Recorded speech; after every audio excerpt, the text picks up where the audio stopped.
My name is R. Crosby Lyles, and this is News from the Can. This is Mr. MBB 333, and this is March 12th, 2019. This is apparently something akin to, as Mr. MBB 333 has said, a land-based hurricane.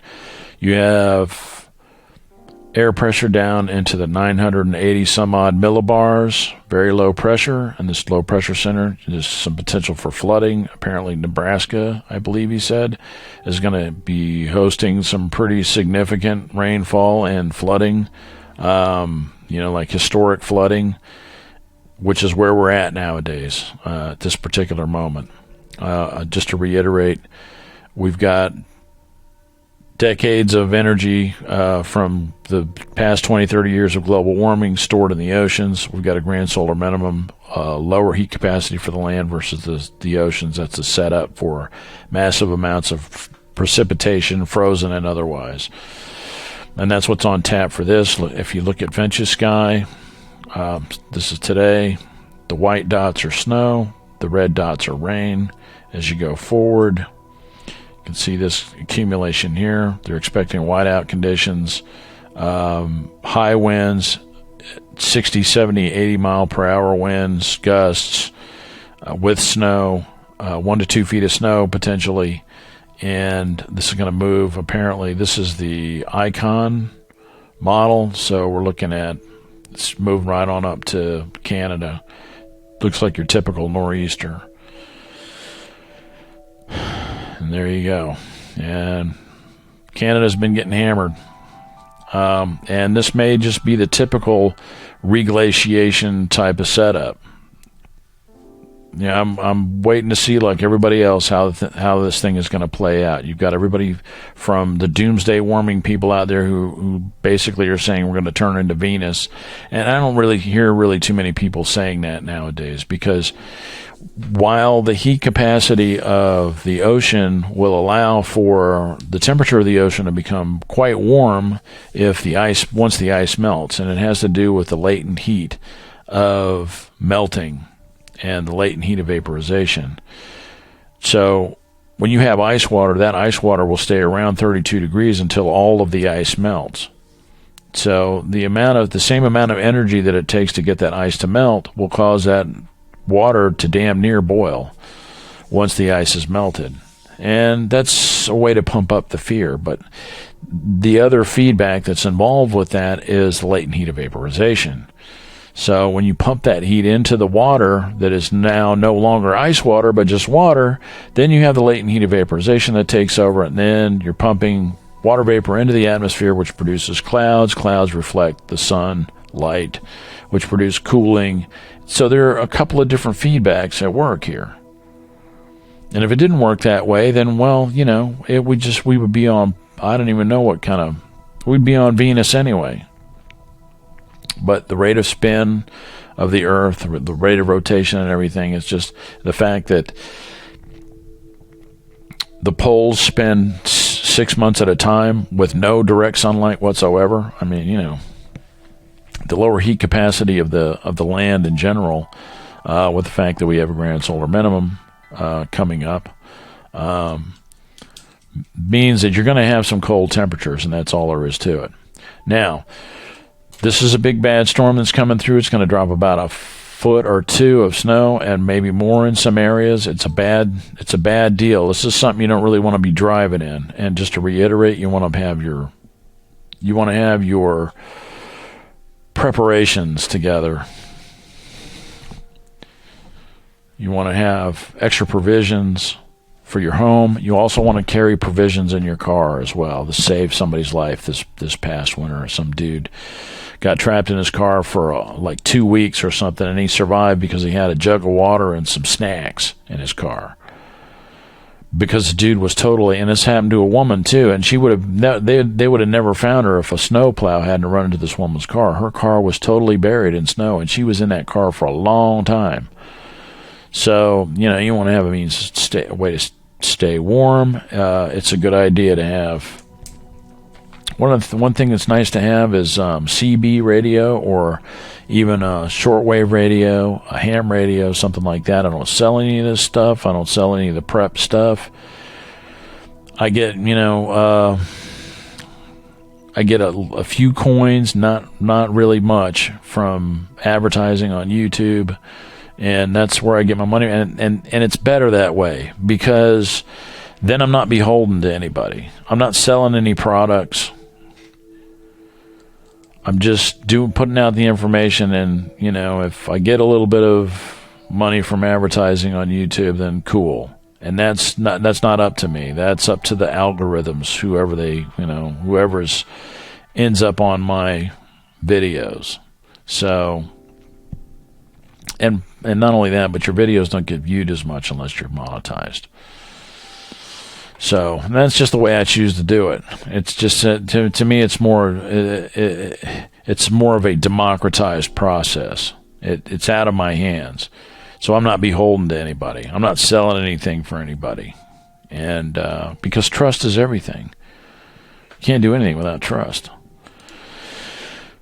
So, in any case, this system is probably not the apocalypse. It's not the Armageddon line type of deal. I will say this: Canada has gotten a lot of snow, and they're probably going to continue to get a lot of snow. We're probably, because it's the middle of March, we're probably over the hump as far as apocalyptic snowfall is concerned. We may see some more snowfall, but that snowfall will probably be pretty wet and will probably melt pretty quickly. So the Armageddon line type of scenario, where you have apocalyptic amounts of snowfall, tens of feet of snowfall and continent-wide, stuff like that, that would be like a fall, late fall, early winter type of thing. Probably more like a late fall, which, late fall goes all the way up to December 20-something. The winter solstice. So, it could be a December storm or a November storm or even an October storm. That sort of sets that stage. But again, we're looking at conditions that, with the grand solar minimum, with the amount of heat that's been stored in the oceans over the past 20, 30 years, we're looking at the setup for reglaciation. That's what I'm talking about. And it could just be as simple as Canada just gets relentless snow year-round, for a period of years. And it just gradually creeps further and further south. I mean, it could be something like that. So, we don't know, really. It will be interesting to see. It's going to be interesting to see what happens this summer, how warm it gets in Canada, how warm it gets in Siberia. That's going to be something to look for.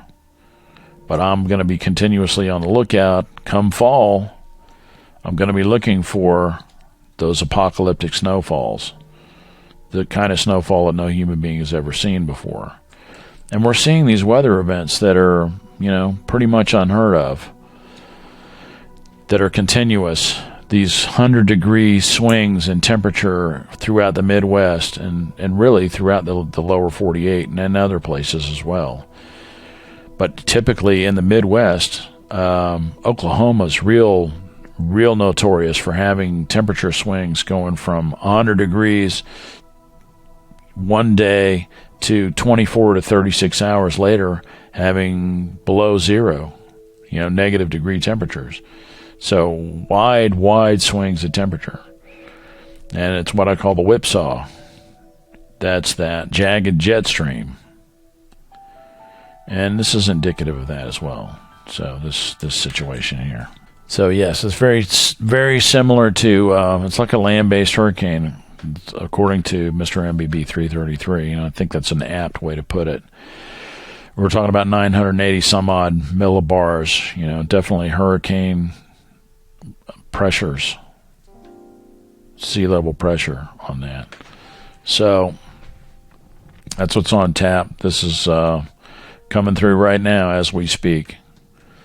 And as always, you all want to be prepared out there. The things, you have extra medications, extra food, extra water, carry extra food, extra water, medications, even in your car.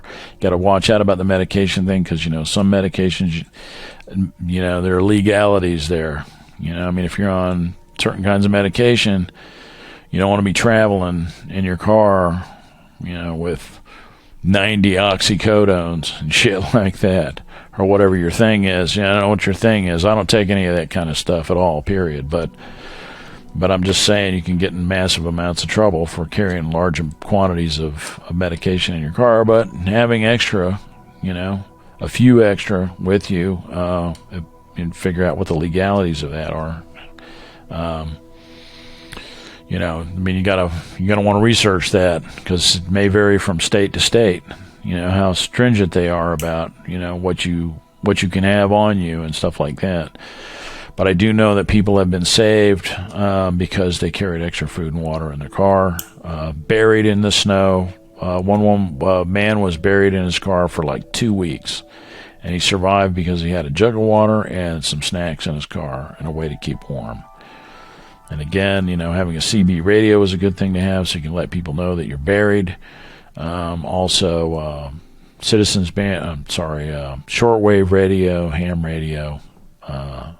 They come in handheld varieties. It's a good thing to have. A cop whistle, a way to make noise and let people know that you're there, because it's high pitched and you can make a loud noise, and way to get somebody's attention. And flashlight, and they're the little devices, cubes, I think they're called, something like that, where, portable extra power for your cell phone.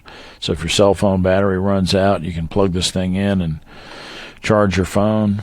And as far as your house is concerned, extra provisions for you and your animals and your family, and, a way to generate power, and it's a good thing to have. But again, I think we're over the hump as far as being buried in long-term snow, unless you're in a higher elevation. We may be over the hump for that because it is the middle of March. But you're definitely going to want to keep an eye on that when the fall rolls around, because this is going to be a paradigm, I think, for a while. The things that we're hearing about, grand solar minimum, coming in the 2020s, 2024, I've heard 2040, and, who really knows? But that's the word around the campfire. And if that's true, with 400 some odd parts per million of CO2 in the atmosphere, you're going to have warmer oceans. That's just the way the cookie crumbles.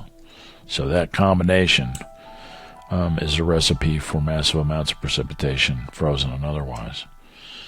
So just giving you a heads up. You all get provisioned. Take care. There's nothing to fear but fear itself. I don't do fear porn.